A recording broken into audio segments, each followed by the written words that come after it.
नमस्कार मित्रांनो, स्वागत आहे तुमचं चौफेर मराठी या आपल्या चालू घडामोडीच्या सिरीजमध्ये।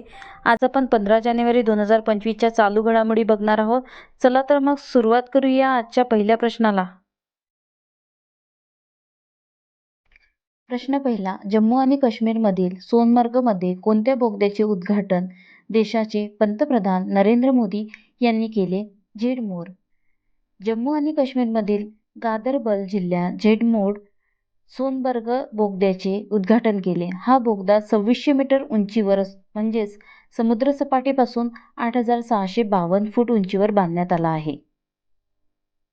प्रश्न दुसरा, झेडमोर बोगदा किंवा सोनमर्ग बोगद्याचे उद्घाटन कोणी केले? पंतप्रधान नरेंद्र मोदी यांनी केले। प्रश्न तिसरा, जागतिक स्तरावर प्रसिद्ध असलेल्या ट्रॅक अँड फील्ड न्यूज या अमेरिकन वृत्तपत्राने 2024 वर्षातील जगातील सर्वोत्तम भालाफेकपटू म्हणून कोणत्या खेळाडूला जाहीर केले आहे?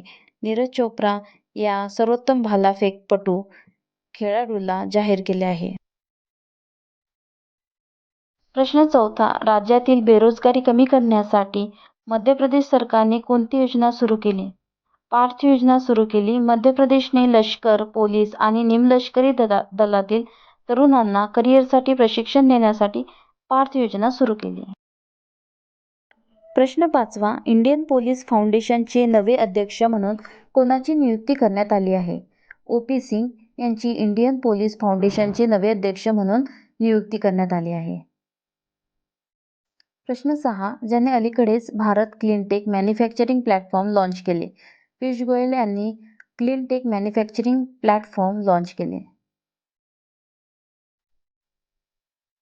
प्रश्न क्रमांक 7, राष्ट्रकुल देशाच्या संसदेच्या स्पीकर आणि पीठासीन अधिकाऱ्याची 28वी परिषद कोणता देश आयोजित करेल? भारत हा राष्ट्रकुल देशाच्या संसदेच्या स्पीकर आणि पीठासीन अधिकाऱ्याची 28वी परिषद आयोजित करेल। ही परिषद कृत्रिम बुद्धिमत्ता, सोशल मीडिया आणि संसदीय प्रक्रियेतील त्यांची भूमिका यावर लक्ष केंद्रित करेल। प्रश्न क्रमांक 8, अमेरिकेचे कितवे अध्यक्ष म्हणून डोनाल्ड ट्रम्प शपथ घेणार आहेत? 47वे अध्यक्ष। प्रश्न क्रमांक 9, कोणत्या संस्थेने जागतिक आर्थिक परिस्थिती आणि संभावना 2025 अहवाल प्रसिद्ध केला?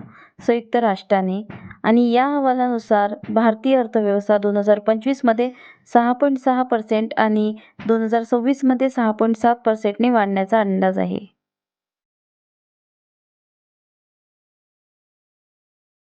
प्रश्न क्रमांक 10, झोरान मिलानोव्हिक यांची जानेवारी 2025 मध्ये कोणत्या देशाच्या अध्यक्षपदी निवड झाली? क्रोएशिया। झोरान मिलानोव्हिक 5 वर्षाच्या कालावधीसाठी क्रोएशियाचे अध्यक्ष म्हणून पुन्हा निवडून आले। प्रश्न क्रमांक 11, 5वी आसियान डिजिटल मंत्र्यांची बैठक कोठे सुरू झाली?